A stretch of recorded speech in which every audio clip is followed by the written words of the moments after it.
Colin, I said yesterday Sherman's mouth is bigger than his play these days, and to me, this is just another example. Do you think Sherman is a bad leader? I think he's a good leader with no boundaries. My son's a wonderful kid. He has boundary issues. So he's willing to say uncomfortable things. He went to Stanford, pretty smart guy.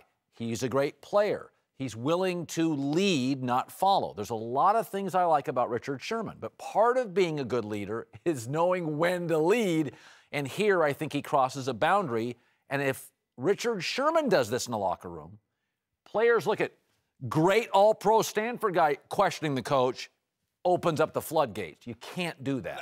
I don't understand why he's doing it, because he's going to lead someone to start talking about him. He had another penalty last night.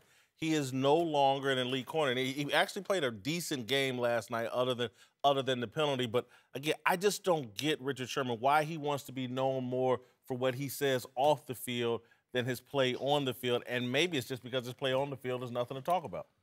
Well, as a leader, you take the risk of making mistakes and trying to be a very good leader. How do you tell if a guy's a leader? We'll get that first. Is anybody following him? And Richard Sherman has a lot of guys in that locker room following him. Where was he wrong?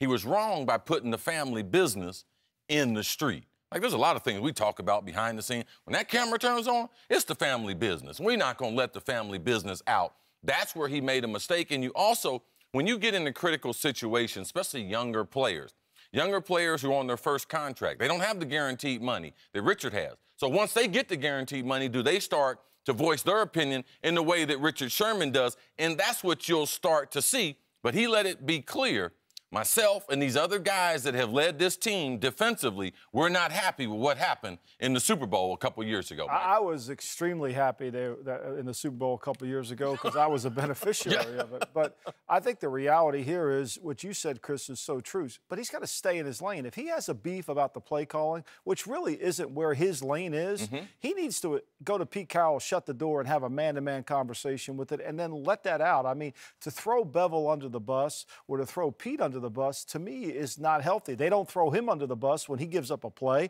Nobody says, oh, you know, Richard Sherman could have done a better job covering that guy. I just think you got to know your lane. You got to know what your job is. And you're right. People follow him, but sometimes people will follow him in a negative way, and it opens up the floodgates. So just from a football standpoint, X's and O's. When they were in the Super Bowl against New England, New England was in a 62 front. They got 6 defensive linemen in. You got 2 tight ends in or 3 tight ends. The advantage is to the defense, especially on the perimeter. So it's a good call. New England went to a 62 defense and 3 DBs, either 2 corners and 1 safety. So you can match up. Belichick knew exactly what to do. So the 62 front, it takes the team out of the passing game.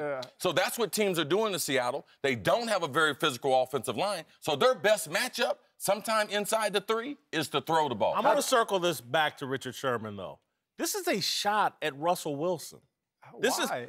Don't throw the ball on the 1-yard line. We can't trust our franchise quarterback. I thought it was a shot at the play caller. It is a shot.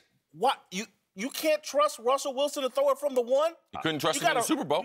He made 1 bad play. By the way, he threw it into the end zone and got the touchdown. It wasn't the worst throw ever. Sometimes guys make remarkable defensive plays. Well, the receiver had bad technique. He had the wrong foot inside. He took a false step, and he didn't get across the DB's face. That DB can never catch that ball.